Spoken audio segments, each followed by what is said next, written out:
We've all been following closely the preparations for the Chauvin trial, all of which seem to suggest that there will be a heavy presence of violence, in my estimation.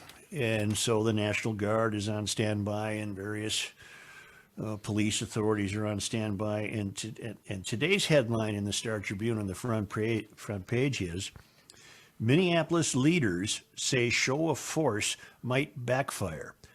And I read this, and I'm having terribly interesting thoughts about what's in store for us. And when I read this story, it says some Minneapolis City Council members on Monday questioned the city's plan to bring in thousands of soldiers and police officers. They say that could inflame tensions in a traumatized community.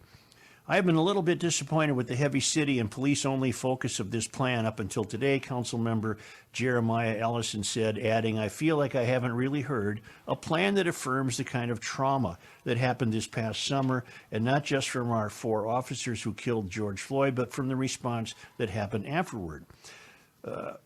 Council members spoke during a public briefing Monday that provided more details of the city's preparations for enlisting law enforcement, firefighters, and community groups before the trial. They announced, too, that they were backing off a plan to do that social media influencing. Lisa Bender shared concerns raised by Ellison and Philippe Cunningham, saying, I don't think that we can police our way out of police violence. Oh, boy. So they're already attributing whatever issues we might have on law enforcement and police already before anything has happened. I think it's deeper than that. I think what we're seeing, and this should not necessarily be surprising, coming from the salon, which is occupied by nothing more than professional activists, none of whom have ever really worked, none of whom have met budget, none of whom have hired or fired, none of whom have had any dealings with accounting and budgeting and law and finance. These are professional activists trying to run a city, and they're unfortunately running it into the ground. Yeah, they're failing miserably. And what I'm sensing is there's an ideological bent at work here. This type of story begs you to read between the lines. And sometimes it's dangerous to read between the lines, but in this case, I don't think it is dangerous to read between the lines, given what we know about these people in the salon. And what I really think that we're sensing here is they would wish for protection of the protesters, as opposed to the taxpaying citizens of Minneapolis and the businesses of Minneapolis. What I think they do, what I think they are saying between the lines is, we are here to guarantee the safety of protesters against you vile police people who we don't trust and have been trying to get rid of for a year. We're here to make sure that the protesters feel welcomed. We're going to have water stations and hand sanitizing stations. This has all been on the public record. We're here to create an environment of welcoming for you to come in and disrupt our city. That's the ideological bent I think we're witnessing. It's a complete flip-flop of what a normal civilized city would be run. It's how it would be run. And you heard it from the mayor last week when he had his press conference. He said directly, we must allow them to have their space. Mm-hmm. Right. Which is the exact opposite message that I want from my mayor. Mm-hmm. Well, they're putting out their violence interrupters. So there was a piece buried in today's Metro section about this, and maybe those people can help protect the protesters. Council members Jeremy Schroeder and Cam Gordon asked about standards for using less lethal weapons, while Steve Fletcher asked whether officers received training to differentiate between peaceful protesters and extremists. My God. Council member Alondra Cano asked police to make a plan for blocking Lake Street in the event of rioting. Cano said residents in her ward didn't feel they had received help quickly enough after Floyd's death. She also thanked the chief and other staff for meeting with the Spanish-speaking community in the run-up to the trial. Also Monday, the city released guidance for when to call 911, hoping to prevent the call center from being flooded. Reading between the lines, there is every reason to to arrive at a conclusion that these 13 incompetent activists have only one goal in mind, and that's to show off their city to the protesters. Excuse me. Perfect health. I am. But, Joe, I just get a tickle in my throat. I would argue that Alondra is the only level-headed person I've heard from so far. She's the one that wants to know about blocking Lake Street, and she's thanking the chief and other city staff. That's the least, how do I put this? That's the least insane thing I've heard coming from a council member. The most telling comment is Lisa Bender. Yeah, definitely. Council President Lisa Bender shared the concerns raised by Ellison and Cunningham, saying, "I don't think that we can police our way out of police violence." She is automatically arriving at the conclusion that if anything untoward happens, it will be the fault of police and not the misbehaving thugs who have been brought to town. And this utter nonsense fellow named Philippe Cunningham, he asked Minneapolis police for more detail about what training they have provided officers about the history of racism and about what they will consider a peaceful protest. In other words, in Philippe Cunningham's mind, there are certain perimeters he would allow that and still call them peaceful. Reading between the lines. He said he was particularly concerned about officers coming from outside the city to help. Peaceful protests also include black rage from the ongoing trauma and pain that has been a result of structural and systemic violence, that the kind of emotional expression is very upsetting to many Minnesota sensibilities, particularly with a negative emotion, Cunningham said. I wouldn't trust a word that comes out of this guy's mouth. He's demonstrated that he's a complete lunatic. He has no grounding in anything.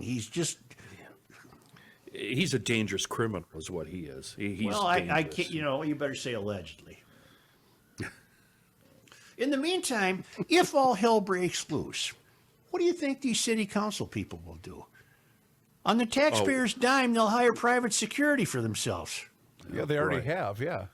Well, they've done it before. Yeah, and stay in a hotel up in Forest Lake. But you read between the lines and you clearly receive a message that the City Council of Minneapolis does not have the hardworking men and women and taxpayers of Minneapolis at heart. They do not have entrepreneurs at heart. They do not have the proprietors of small business at heart. They have only in their hearts a welcome mat out for those who would come here and disrupt things, which they're going to call a peaceful protest. So we're in for one hell of a roller coaster ride on this thing. This is going to be the eyes of the world on this, because you've got the confluence of what I'm going now to predict is the arrival of maybe as many as tens of thousands of violent protesters, welcomed by a city council which is predisposed to favor them over law and order.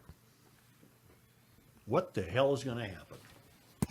And then, did you see yesterday's op-ed section? Sure. Star Tribune. This piece written by Sheila Nezhad, if that's how you pronounce her name, she's a mayoral candidate, and of course a community organizer. Right. And the headline says it all. Minneapolis doesn't need National Guard, and she goes on and gives her bullet points on why the National Guard is not needed here. It seems to me she's in full favor of burning the city down. Okay, and look what you're discovering there, Kenny. This is a candidate for mayor who was merely outwoking the current mayor. Yeah, right. Be careful what you wish for. Fry you're will right. look like Winston Churchill compared to this woman. Oh, don't even She'll say be that. driving the bus when Mom Jeans here finally gets run out of town. Yep. Annette Meeks told us, you will see a field of mayoral candidates, none of whom you've ever heard of.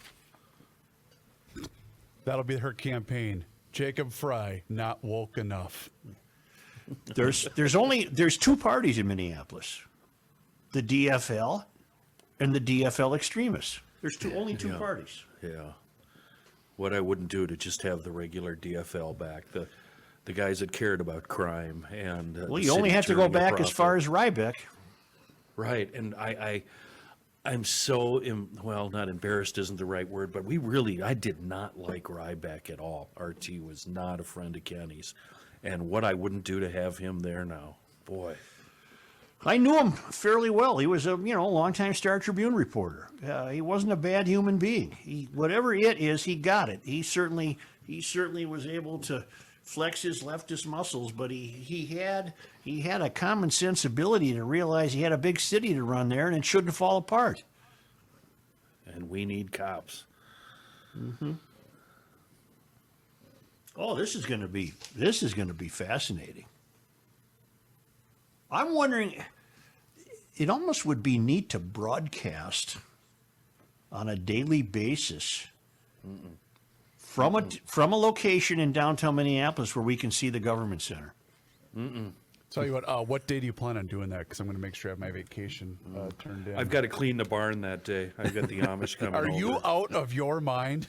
Well, I'm not saying to set up a little tent in the middle of the street, you moron. Well, I'm saying being in some office building, looking out the window.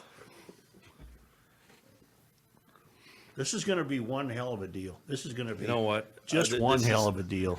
This is like the RNC convention where you said, we ought to go down there, and then instead you didn't go down there. You sent Kenny me did. down there. Yeah. No, Kenny, I was there on 2 occasions. You're wrong. You might have gone on one show occasion, but I was there a number of occasions. Was it over Labor Day? Yes. That was the day I would 2008. have been there. Yeah, I 2008. would have been there on Labor Day then, I think. And I got gassed a couple of times. And I don't mean gassed in a fun way. Oh, I was going to ask. I started to march down the street to follow the protesters down 7th Street, and the St. Paul cops did me a favor. They kind of pulled me aside and said, why don't you just get the hell out of here, you dummy? That's what they said, basically, and I thank them for it. What the hell are you doing? Get the hell out of here, you moron. You can't even walk. And it's so funny. A plainclothes guy said that to me. I was standing with Jay Coles and another guy that actually worked at Tri-State Bobcat, and he pulls me aside and says, Kenny, you need to beat it. It's about to go down here. And I'm like, thank you. See ya. The best part about that was how it was phrased as all this money's going to come to the city of St. Paul. Well, everyone stayed in Minneapolis.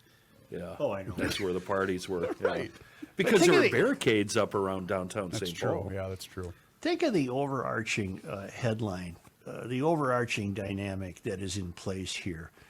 Gone is any confidence or respect in the judicial system. It's just not even part of this conversation. It's just assumed that the judicial system will not deliver the verdict that the woke left want delivered. And because of that, watch what's going to happen. It's going to be troublesome. And all you can do is say a prayer that Minneapolis survives this, because I'm really having my doubts. You don't have the right people in place. Nope. You've got the right law enforcement in place, but you don't have the right support staff in place in terms of the mayor and city council. You just don't have it. They don't exist. You have no evidence to suggest that they're going to be able to. You're right. It's going to be a complete and total disaster. Who was the city councilman, Kenny, that was sitting in his backyard having a bonfire the night of the riots in May? It's the guy from your area. Was it? It wasn't Cam, was it? Might have been Fletcher. Might have been Fletcher. Or is Fletcher the downtown guy? It was the council person who lived by you. Schroeder? Might have been Schroeder. Yeah. Yeah, it might have been Schroeder. Well, this is going to be. A It's bleep certainly going to show. be must listen to podcasting, isn't it? Yes, it is.